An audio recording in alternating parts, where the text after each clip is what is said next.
on parle lecture et écriture.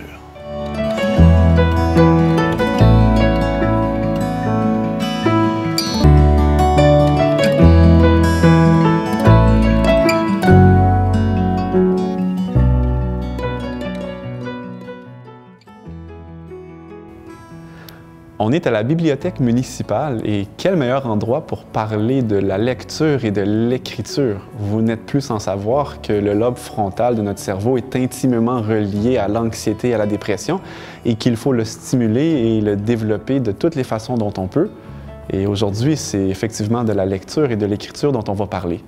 Puis on va vous suggérer des types de lecture qui sont les plus efficaces pour vous mettre en pleine forme et vous aider avec votre anxiété et votre dépression. On a déjà dit que la marche rapide était une des meilleures façons de dissiper l'anxiété rapidement. Il en est de même pour la lecture. On peut attraper un livre et en un rien de temps, on est transporté ailleurs. Et puis on peut momentanément quand même oublier certains de nos soucis, ça peut aider. Mais c'est pas toutes les lectures qui sont égales. Moi, je compare ça un peu à un repas qui est chaleureux, un bon repas cuisiné avec de l'amour de votre mère qui va vous donner beaucoup de force et des calories vides, quelque chose qu'on va prendre et puis qui ne va pas vraiment nous remplir. J'aimerais ça vous présenter alors ici deux types de repas. Un qui est très à suggérer et un probablement à éviter le plus souvent possible. Je vais commencer par parler des calories vides. Puis quel meilleur endroit pour en parler que notre téléphone intelligent, parce que c'est souvent là qu'on va consommer la majorité de notre lecture. Puis souvent, ça va être des blagues, qu'on va circuler sur les réseaux sociaux. Ça va peut-être être aussi des nouvelles qu'on va consommer en continu puis se tenir informé énormément.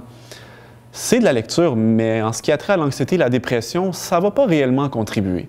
Ce qu'on veut en revanche, c'est aller chercher quelque chose qui va plus être du genre poésie, quelque chose qui va nous faire réfléchir, quelque chose qui pousse la réflexion. Il y a toutes sortes d'exemples qu'on pourrait donner, mais aujourd'hui, j'ai choisi de vous parler du livre des psaumes ou des proverbes que vous pouvez trouver à beaucoup d'endroits assez facilement.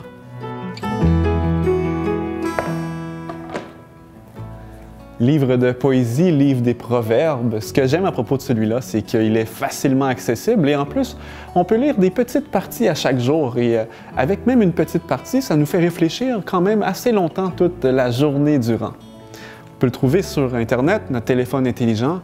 C'est une des façons de consommer la lecture. Ça peut être aussi avec les liseuses. Ça peut également être dans un vrai livre en papier. Puis, même que c'est la meilleure façon de consommer la lecture, ça a été démontré que quand on lit dans un livre en papier, c'était encore meilleur pour retenir l'information et évidemment, c'est ce qu'on souhaite. Et tiens, pourquoi pas? Je vais vous en lire un proverbe, un que j'aime particulièrement. Par la lenteur à la colère, on fléchit un prince et une langue douce peut briser des os. Mais j'ai aussi dit que j'allais vous parler d'écriture. Vous savez, moi, j'ai pas vraiment de talent en ce qui concerne l'écriture. J'ai des amis qui font de la poésie, du slam, toutes ces choses-là, mais personnellement, quelqu'un m'a déjà suggéré pourquoi pas écrire ses propres proverbes. Ah tiens, j'ai trouvé ça intéressant et j'en ai écrit quelques-uns. Et pourquoi pas, je vais vous en lire un ou deux.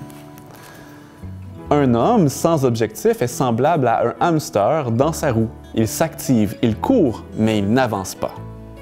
Vous en voulez un autre? J'en ai un pour vous. Un enfant qui finit son assiette vaut mieux que le compliment d'un adulte.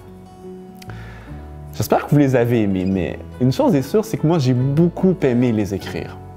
Et je les ai écrits durant la période où j'étais en train de me remettre de la dépression. Et je me souviens, quand je l'ai fait, ça m'a fait énormément de bien.